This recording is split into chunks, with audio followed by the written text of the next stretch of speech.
Salut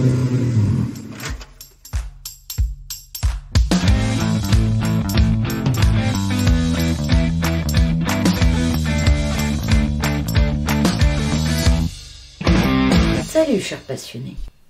Sais-tu que l'auto-sabotage de nos capacités d'apprentissage et de nos relations est en lien direct avec nos valeurs? Sais-tu que quand tu te sens inférieur, limité, incapable ou indigne, ce sont tes croyances négatives. Cela te tire parfois par le bas ou en suradaptation à quelque chose qui ne te convient pas et limite alors ta capacité à réaliser tes objectifs et à atteindre ton plein potentiel. Une mécanique inconsciente, ces fameuses croyances, qui nous tirent vers le bas, ce qui impacte notre comportement, nos motivations, à acquérir des compétences, des capacités, et j'en passe. On aurait dû apprendre ça à l'école, ne crois-tu pas? Voilà pourquoi, aujourd'hui, avec l'exploration du 4e niveau logique, les croyances et les valeurs, on retrouve aussi les critères, les présuppositions. Nous voici donc dans la 30e spéciale, en saison 2, avec le 4e niveau logique de Robert Dietz.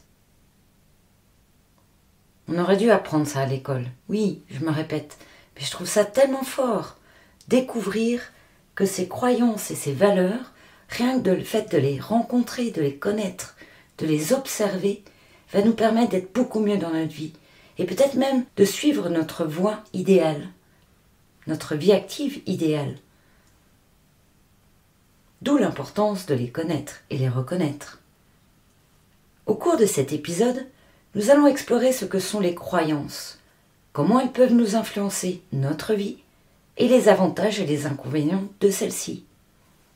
Il est à souligner que l'interdépendance de chaque niveau logique de la pyramide de Dietz est un point phare pour se rendre compte où se situe notre problématique et son origine du moment. De plus, quand on voyage entre le monde des croyances et les capacités, on retrouve les émotions, ce qui, elles, sont liées à nos ressentis. En somme, cela répond à la question « quels effets ?» Nos croyances et nos valeurs vont influencer nos émotions, nos compétences, nos comportements dans l'environnement où l'on se trouve. Ce niveau représente les croyances fondamentales et les convictions profondes que l'on a qui nous influencent dans nos attitudes et nos comportements. Je t'invite, si tu ne l'as pas déjà fait, à écouter les quelques spéciales précédentes qui expliquent le territoire, le comportement, les capacités, les 3 premiers niveaux logiques du socle de la pyramide de Dietz. Ces croyances peuvent inclure des idées sur soi-même, sur les autres, sur le monde en général, sur la vie. Elles sont souvent difficiles à changer, car elles sont profondément enracinées et peuvent même être considérées comme vraies. On les a reçues pendant notre petite enfance, avec notre environnement, aussi à l'école, dans le système éducatif, puis par la suite dans l'environnement professionnel, etc. L'objectif de ce podcast est de te permettre de comprendre la puissance de ces croyances et de ces valeurs sur sa qualité de vie, qu'elle soit professionnelle, privée, active, sportive, etc. L'humain, on est plein de sensations, d'émotions, de va-et-vient. C'est une vraie, comment on pourrait dire, onde qui parfois est harmonieuse et parfois disharmonieuse, comme la musique. Se sentir limité dans une situation ou tiré vers le bas, ou alors encore en suradaptation à quelque chose qui ne nous convient pas, c'est très désagréable, n'est-ce pas? Alors que, en ayant conscience de ces croyances limitantes et de ces valeurs, on peut ouvrir un champ des possibles incroyable. Pour cela, nous avons besoin de transformer nos croyances limitantes en croyances positives pour retrouver du sens et de la vitalité, et ainsi être portés en réalisant ce qui nous tient à cœur. Le résultat, de changer ses croyances négatives et erronées en croyances positives est totalement propulsant. Cela nous amène donc dans l'action.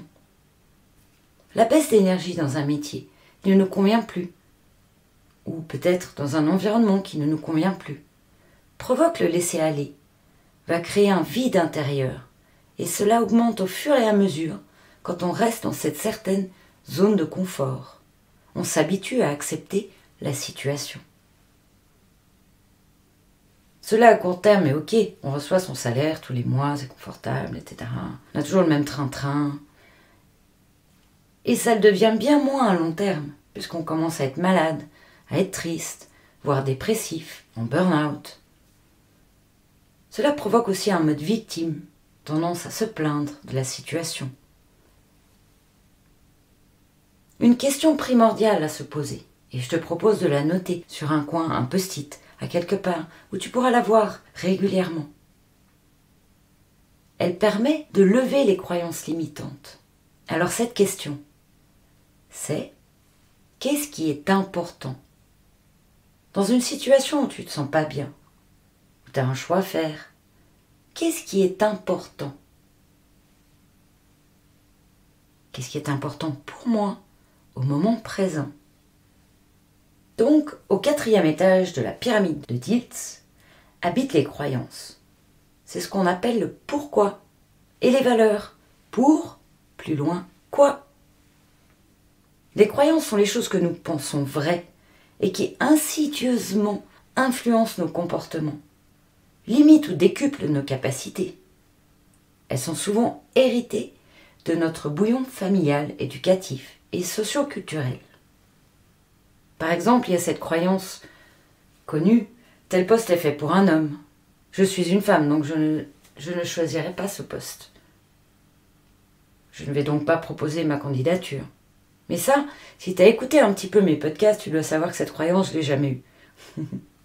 Ayant fait 23 ans de rallye et aussi plus de 20 ans comme ingénieur système, tout des mondes masculins. Donc on va partir sur un autre exemple, ça sera mieux. Je pense que je suis brillant, parce que mes parents me l'ont toujours dit, et ils m'ont fait confiance. Je pense que j'ai les capacités requises pour être un chef d'entreprise, et donc je vais créer ma boîte. Il est possible, cependant, de travailler sur ces croyances, pour les faire évoluer et lever les freins. Quant aux valeurs, elles sont nos moteurs structurels. Et oui, c'est la flamme qui nous anime et donne un sens supérieur à ce que nous faisons. Il est impossible de faire bouger les valeurs. C'est la raison pour laquelle elles prennent avec la personnalité de plus en plus de place dans le recrutement. L'environnement et les comportements interagissent avec les valeurs et inversement. Ainsi, quand une personne se trouve en décalage par rapport à ses valeurs et les valeurs de son environnement, et celles véhiculées par le comportement, il y a souvent un grand mal-être. Par exemple, je considère que la performance collective et que l'esprit d'équipe est indispensable pour remplir ma mission. Croyance. Mais je travaille dans un environnement individuellement très compétitif. Environnement. Donc je suis en décalage avec mes valeurs. J'aime l'énergie du groupe et je travaille dans un poste très indépendant, très individuel, très compétitif. Et cela affecte les niveaux inférieurs de la pyramide de 10, j'entends. Mais aussi les niveaux supérieurs de ma pyramide, que l'on verra plus tard. Entre autres, l'identité, le sens du soi, la vision de la vie. Chaque personne a sa propre perception, heureusement. Certains verront un accident, une maladie, comme une tragédie. C'est terrible. Je ne sais pas si vous avez vu La Belle Verte, quand il dit on lui frotte le rétro. C'est un film français des années 80, 90. La Belle Verte, je vous le conseille, il est génial. Grande ouverture d'esprit à la sortie de ce film. Donc, c'est tragique, c'est terrible. Et d'autres verront cette épreuve comme un défi, une occasion d'apprendre, avec un cadeau qui se cache derrière cet apprentissage de la vie. Chacun va réagir à sa façon, selon sa perception de l'événement. Et aussi selon ses croyances. Nos valeurs, nos attitudes, nos croyances et nos associations déterminent notre perception de la réalité physique extérieure et notre sens de ce qui est réel. Ce qui est chouette, et c'est la grande bonne nouvelle, c'est qu'on peut tout changer. On peut changer nos croyances, celles qui dépendent de nous et de personne d'autre. Souvent, on ne le voit pas, on ne le sait pas, et pourtant, c'est accessible à tous. Comprenez pourquoi je ne comprends pas qu'on n'apprenne pas ça à l'école. Hein. Quand nos croyances changent, nous nous mettons à l'écoute d'autres dimensions. Ainsi, un champ des possibles s'ouvre. Aussi, c'est plus harmonieux. Et comme j'aime le dire, la vie est une école parsemée d'obstacles. On peut avoir tout ce que l'on veut. On aura toujours des moments down et des moments up, en plus des moments sereins. Tout dépend de la façon dont on voit les choses, dont on accueille la situation. Et du coup, nos croyances impactent fortement notre vie de tous les jours, du réveil au coucher. Et si on ne la comprend pas, cette leçon de vie, cet apprentissage qui nous est amené sur notre chemin, eh bien, elle sera répétée de formes différentes jusqu'à ce qu'elle soit comprise. Et si on n'apprend pas de ces défis faciles au départ, ils seront alors de plus en plus difficiles jusqu'à ce qu'on comprenne le message. C'est une croyance, on est d'accord. C'est aussi, pour certains, une loi de l'univers. Notre façon de percevoir les épreuves peut changer notre vie intérieure face à la réalité. Et c'est ici que l'on retrouve l'impact de nos croyances, de nos interprétations. Un peu comme un ordinateur limité à ce qu'il fait par rapport à ce qu'il a été programmé. Nous avons tous la possibilité de réaliser un formatage de notre ordinateur pour qu'il soit réinstallé à des fins de nous servir nous-mêmes pour notre bien-être. Quand j'ai découvert la PNL dans les années 2010, cela m'a permis de me réveiller à une autre réalité, à d'autres possibilités. Et surtout, cela m'a apporté des éclairs de lucidité. Cela a changé ma vie, intérieure et, au fur et à mesure, extérieure. Et ce, par de nouvelles perceptions, de nouvelles possibilités, que je ne pensais pas possibles avant. Donc le niveau de croyance et de valeur que nous avons sur nous, sur les autres, et plus largement sur la vie, va nous influencer le comportement. Les niveaux inférieurs, comme les capacités, comportements et l'environnement, vus dans les spéciales précédentes, sont modelés par nos croyances et nos valeurs. Tout d'abord, nos croyances sont des représentations subjectives, comme on l'a vu juste avant. Nous pensons vrai en toutes circonstances, à la fois sur soi et le monde qui nous entoure. Par exemple, de croire que le vendredi 13, j'ai plus de chances de gagner au loto. Mais aussi, je suis obligée de dire oui à tout le monde, sinon on me rejettera. Il est intéressant d'imaginer les croyances comme les fondations de notre psychisme. Certaines sont essentielles, car elles forment des murs porteurs de notre personnalité actuelle et resteront presque immuables, tandis que d'autres sont plus superficielles et évolueront avec le temps et l'expérience. J'ai une croyance très profonde en moi depuis toute petite. Ce que l'on sème, que ce soit négatif ou positif, on le récolte un jour. La vie est ainsi.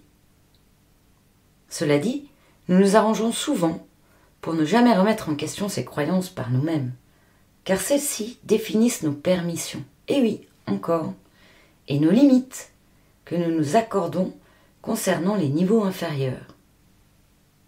Je m'autorise à apprendre ce métier en autodidacte, même si la plupart des entreprises demandent des diplômes universitaires. Contrairement aux croyances qui sont bien affirmées, les valeurs désignent des concepts auxquels nous adhérons et évoluons dans le monde qui nous entoure. Elles sont aussi la source de nos motivations qui nous poussent à poursuivre nos objectifs. Cela peut être une personne qui a horreur de la saleté. Pour elle, la valeur de la propreté est donc très importante.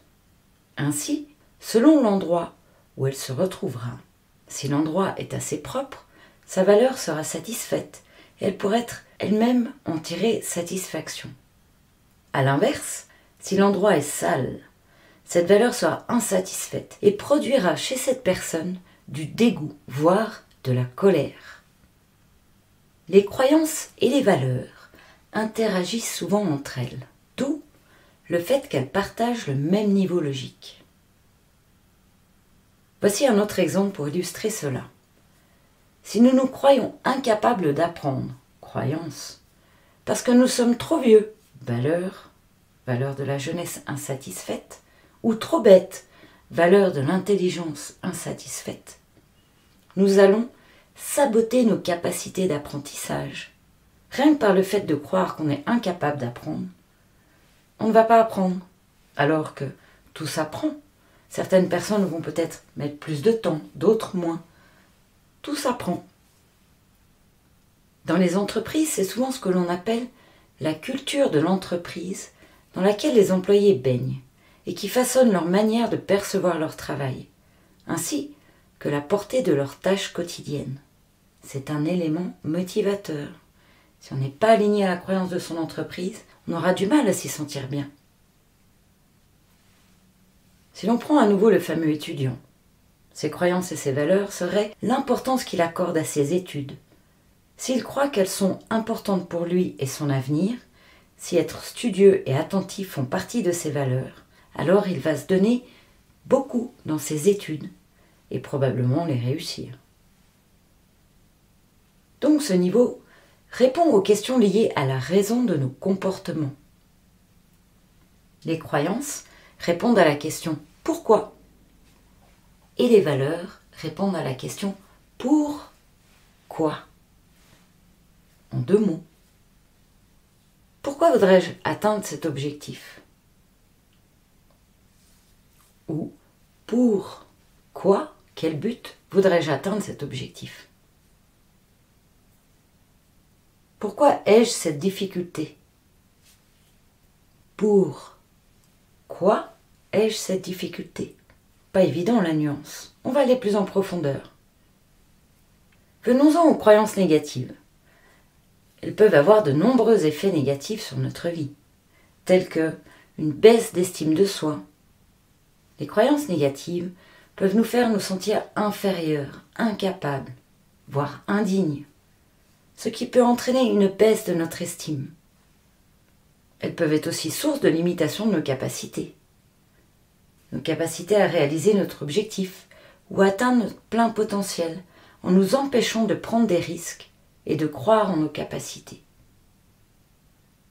Les croyances négatives peuvent apporter aussi de l'anxiété, voire de la dépression.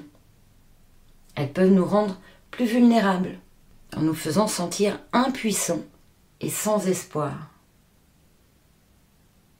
Cela peut aussi créer des relations difficiles. Elles peuvent affecter nos relations, en créant des barrières entre nous et les autres, en nous faisant douter des intentions des gens et en nous rendant moins enclins à faire confiance aux autres.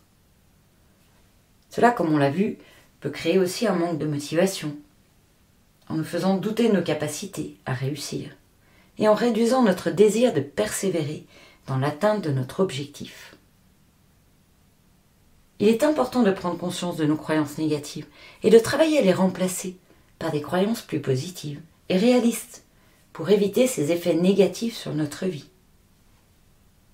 Selon Robert Dilts, les croyances sont décrites comme des convictions fondamentales et profondes qui nous influencent dans nos attitudes et nos comportements. Ces croyances incluent les idées sur soi-même, sur les autres, sur le monde.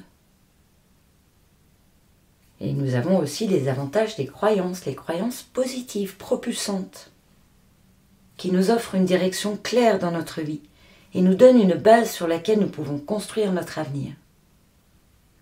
Elles peuvent nous donner une plus grande confiance en nous et nous aider à faire des choix plus déterminés dans la vie. Elles peuvent également nous donner un sentiment de sécurité en nous permettant de comprendre le monde qui nous entoure. Et les inconvénients des croyances, bien évidemment, comme on l'a vu au début, ce sont des croyances limitantes ou erronées. Elles peuvent nous empêcher de voir les opportunités qui se présentent à nous et nous faire vivre une vie beaucoup moins riche, beaucoup moins satisfaisantes. Elles peuvent également nous diviser en créant des barrières entre les groupes de personnes qui ne partagent pas les mêmes convictions. Ce sont en gros des convictions qui peuvent nuire à notre bonheur, notre bien-être, notre réussite. Elles peuvent inclure des pensées telles que « je ne suis pas assez bon »,« je ne peux pas réussir »,« je ne suis pas fait pour ça »,« les gens ne sont pas fiables », etc. Tu me suis ? Ces croyances peuvent influencer négativement nos comportements et nos actions en nous empêchant de voir les opportunités qui se présentent à nous et en nous limitant dans nos capacités à atteindre nos objectifs.